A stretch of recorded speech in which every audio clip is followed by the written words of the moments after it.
Diabetes হওয়ার শর্ত হইল আমি যা খাই সেটাকে ব্যবহার করি না,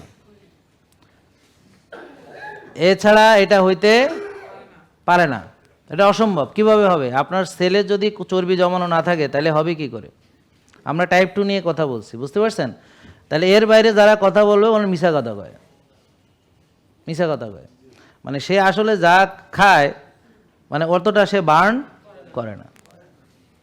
এখন সে যেটাকে কম খাওয়া মনে করে, এখন কম খাওয়া আমি হিসাব নিলে তখন আর খাওয়াটা কম থাকবে না, নাকি বুঝেন নাই কথা?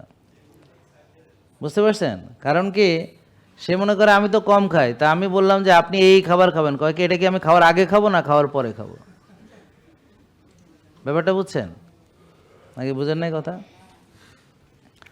আপনি কি মনে করেন আল্লাহ আপনার জন্য আলাদা নিয়ম বানাইছে যে আপনি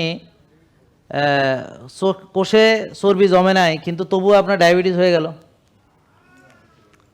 তাইলে দুটো কারণ জানলাম, একটা হলো খাওয়া যতটুকু খাই সেটা কমও হতে পারে, কিন্তু কাম করি আরও কম, নাকি বুঝেন নাই?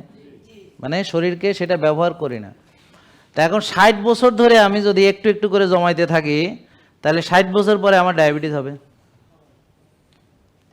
আর যারা ছোটবেলা থেকে অনিয়ম করে তাদের 12-14 বছরে হবে, নাকি বুঝেন নাই?